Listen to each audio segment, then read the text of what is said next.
Hey guys, so this is going to be a Mexican red knee, um, care video. Sorry, I couldn't think of the word.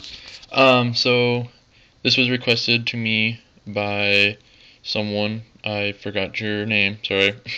But yeah, I just saw your comment. So I'm going to be posting this in between feeding videos from my tarantulas and from Eden. So it's going to be titled Mexican Red Knee Care Video. Um, These guys are really easy to take care of. They're really docile. Um, let's see. Let me think. For that, for something this size, you're gonna want to have a water dish, and you're gonna want to mist about probably I'm gonna say two times a week. That's what I do at least. And okay, well, first of all, this video is gonna be how I take care of the video. Other people are gonna have their own ways. This is what works best for me, and it's easy because I have a set schedule, and the tarantulas kind of know, will kind of get used to the schedule, I believe. Um, that's what I think, at least. Maybe they don't, whatever. But this is what I do. I miss them about two times a week. I don't completely soak their substrate. As you can see right here, it's kind of moist, and then up here it's a little bit more dry, only because this is the top layer, and you can see this. Most of the moisture, I don't know how well you guys can see it, but there's like a line right here, and then all that's dry. Down here is low. Low is moist. So that's mostly from when I first put in the substrate. So what I do then is I make sure all the substrate's wet. I use Eco Earth, of course. So you have to have it wet. And then I just throw it in there. With these guys, they're gonna typically burrow a little bit. So you want enough that, if there's a tarantula this big, then you're gonna want, this is probably more than enough for him to burrow in, but or her, I should say, because this is Blair. This is my female. But I mean, if it's a tarantula that's 4 inches or whatever, you don't want to leave 2 inches of dirt for them to burrow in. And yeah, I like to keep the topsoil kind of dry. What I like to do is I like to have a dry and wet side of the tank. It's mini, but I have it for my rose hair, who has a overly large tank. I just am waiting to split this in half and put another one in. But yeah, so this right here on the right side is my wet side, and this over here is my dry side. So when I mist, I'm going to want to focus most of my misting over here. So you want their humidity to be about 50 to 90% most of the time. If it drops below that, then that's fine, especially if you just misted. You don't have to worry about humidity too much unless you start seeing problems with their molting. And temperatures, keep it up about 70 to, I would say, room temperature, I guess, 80, 86, 87. Mostly just whatever you're comfortable. The same thing the tarantula is going to be comfortable. That's how it is with a lot of people. If you're freezing cold in your room and it's like 60 or 55, then chances are your tarantula is cold as well. So handling, not so bad. Like I said, they're docile, but there's always that rare specimen, or not common, that is going to be a little bit irritated. When handling, I just let them make all the movements. If I want them to move a certain way, let's see here. If I want them to move like forward, you touch the back of their where their spinnerets are. Trying to see, and then they'll start going forward. If you want them to go left, this one you gotta be a little bit more careful on. You kind of just tap their, or if you want to, I guess I should say right, you just kind of tap their legs, and then they'll start going right. Just really lightly though. You don't want to cause any harm. I'm gonna put her back in the cage, so it's a little bit easier for me to keep this thing still.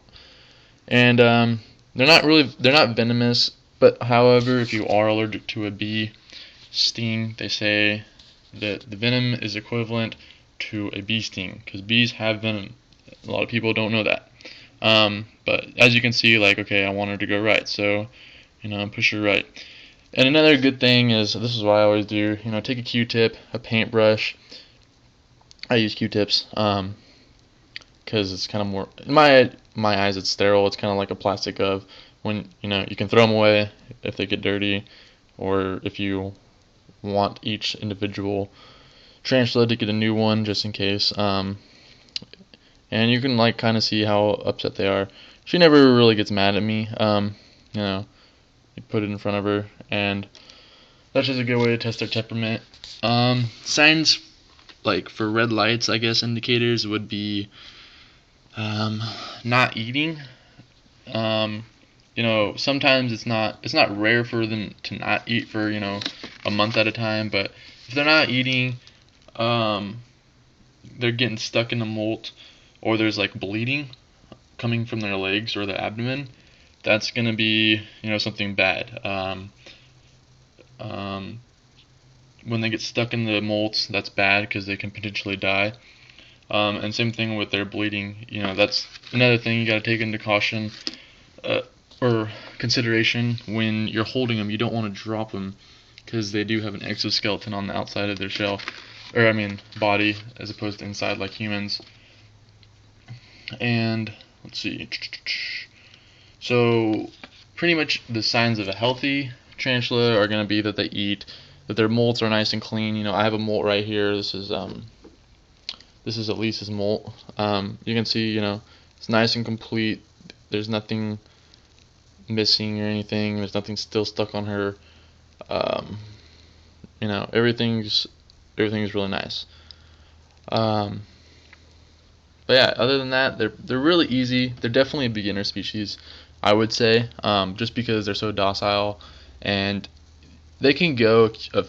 I would say, as long as they always have water in their enclosure, they're pretty much good for about adults.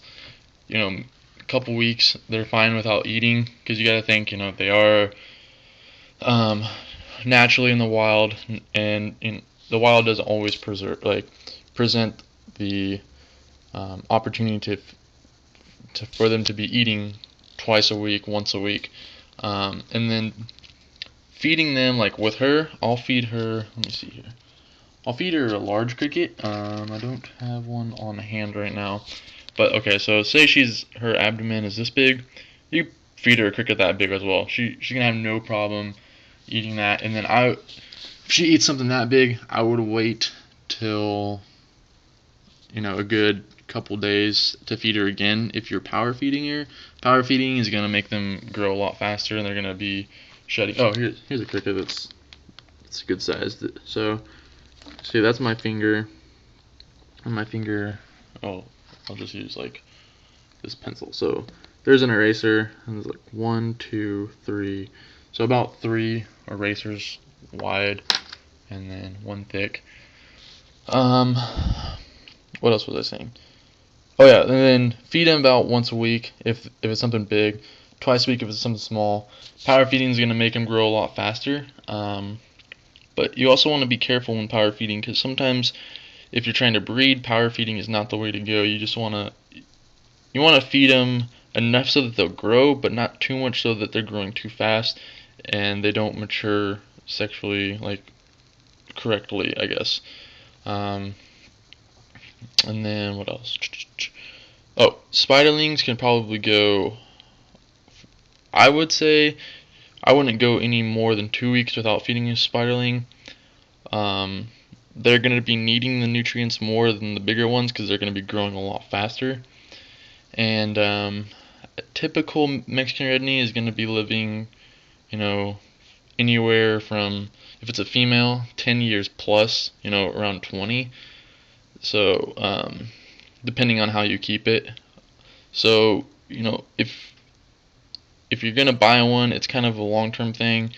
You can always get rid of it later on down the road, but yeah. So that's pretty much all there is for red knees. If you have any more questions, just leave them in the comment section below. And thanks for the video suggestion. If you have any more, just feel free to comment or message me or whatever. So yeah, thanks for watching, and I'll see you guys later. Bye.